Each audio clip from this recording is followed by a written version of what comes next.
ఉంది. కాబట్టి ఒకవైపేమో శత్రువులతోటి, వ్యవస్థలతోటి పోరాటం జేస్తున్నాం.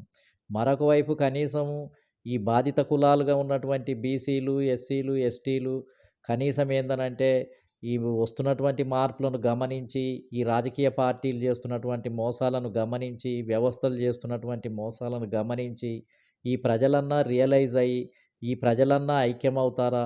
ఈ అన్యాయానికి, అణిచివేతకు గురవుతున్నటువంటి బీసీ సమాజం మరి వెంటనే కళ్ళు తెరిచి, మేలుకొని దాని ఎడల అప్రమత్తమై, ప్రజలంతా గూడా ఏకతాటితోటి, ముక్తకంఠంతోటి ఒక ఉద్యమంగా మారి కనీసం ఏందనంటే ఈ పార్టీలను నిలదీసే పరిస్థితన్నా ఉందా అని మేము అనేక సంవత్సరాల నుంచి మహాత్మా జ్యోతిరావు పూలే మొదలుకుంటే బాబాసాహెబ్ అంబేద్కర్, కాన్షీరామ్ గారి వరకు కాన్షీరామ్ గారి ద్వారా మేము ఉద్యమ స్ఫూర్తి పొంది మళ్ళీ వారు చెప్పినటువంటి సిద్ధాంతాన్నే మారుమూల గ్రామాలకు తీసుకొని వెళ్ళి క్యాడర్ క్యాంపులు పెట్టి, కరపత్రాలు పంచి, బహిరంగ సభలు పెట్టి, యాత్రలు చేసి పెద్ద మొత్తంలో ప్రజలల్లో ఐక్యం చేయటానికి ప్రయత్నం చేస్తే మళ్ళీ కొంత వెసులుబాటు వచ్చినట్టుగానే, కొంత చైతన్యం వచ్చినట్టుగానే, ఈ కులాలు కొంత మరి కళ్ళు తెరిచినట్టుగానే కనిపిస్తున్నప్పటికి గూడా, మళ్ళీ బీసీ సమాజంలో అనేక రకాల రుగ్మతలు అంటే బీసీ ఇజంలోనే, బీసీ సంఘాలల్లోనే, బీసీ నాయకత్వంలోనే,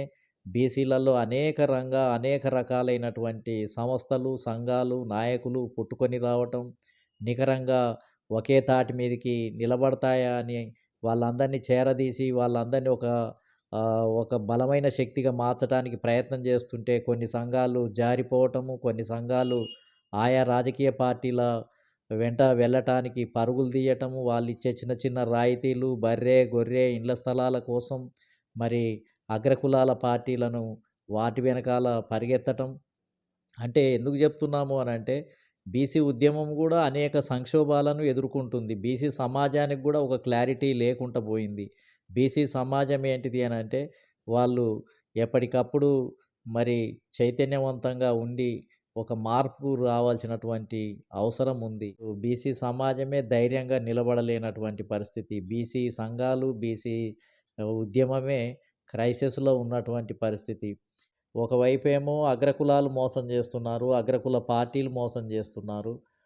ఒకవైపేమో బీసీ సంఘాలు గూడా బీసీ ప్రజానీకాన్ని మోసం చేయటానికే ప్రయత్నం చేస్తున్నాయి. కానీ మన కులాలకు సంబంధించినటువంటి సంఘాలు, మన నాయకులు గూడా మన సమాజానికి మంచి చేస్తారని చెప్పి, మన సమాజాన్ని కాపాడటానికి ప్రయత్నం చేస్తారనుకుంటే, మన ప్రజానికి గూడా ఆసక్తి లేదు. ఒకవైపేమో అగ్రకులాలు, మరొక వైపేమో మన బీసీ కులాలు, బీసీ నాయకులు ఇన్ని రకాలైనటువంటి ఒడుదుడుకులతోటి ఎదుర్కొని